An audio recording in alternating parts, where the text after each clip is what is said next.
Pingsan dan tak lapor hilang, akal licik Bribtu Rizka dibalik kematian suaminya. Sebuah kisah kelam yang terjadi di Lombok, di mana cinta dan kesetiaan diuji dan berakhir tragis. Kisah ini adalah tentang seorang polisi wanita, Bribtu Rizka Sintiani, yang kini menjadi tersangka atas kematian suaminya sendiri, Brigadir Esko Faskareli. Misteri kematian Brigadir Esko akhirnya terungkap. Awalnya tidak ada yang menyangka bahwa pelakunya adalah orang yang paling dekat dengannya. Namun setelah penyelidikan mendalam, Polda NTB menetapkan Bribtu Rizka sebagai tersangka pada Jumat 19 September 2025.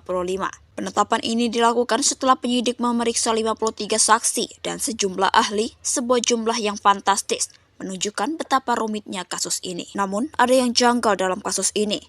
Ayah Brigadir Esko, Bapak Samsul Herawadi, tidak percaya Bribtu Rizka melakukannya seorang diri. Ia menduga ada orang lain yang terlibat, mungkin dari keluarga dekat Rizka atau bahkan pihak luar. Kecurigaan ini beralasan mengingat sang ayah meyakini bahwa putranya tewas dibunuh secara terencana. Ada beberapa fakta mencurigakan yang mengarah pada Rizka. Pertama, ia tidak pernah melaporkan suaminya yang hilang, padahal Brigadir Esko sudah tidak bisa dihubungi sejak 19 Agustus 2025. Fakta ini disampaikan oleh kepala desa setempat, Suhaimi, yang heran dengan sikap Rizka.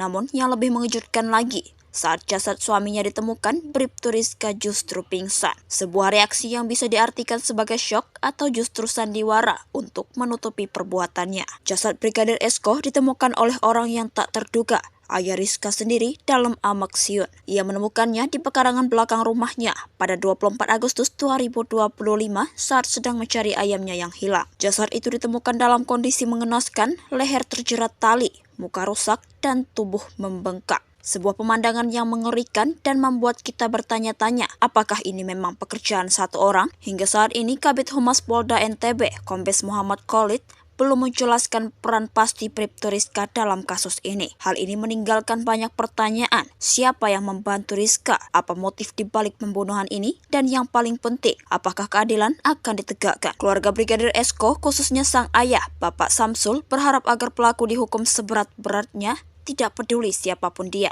Ancaman keluarga akan berbuat fatal jika keadilan tidak ditegakkan, menunjukkan betapa dalamnya luka yang mereka rasakan. Kasus ini masih terus bergulir dan kita akan terus mengikuti perkembangannya. Jangan lewatkan setiap update-nya karena kasus ini bukan hanya tentang sebuah kejahatan, tapi juga tentang sebuah tragedi yang mengguncang institusi kepolisian.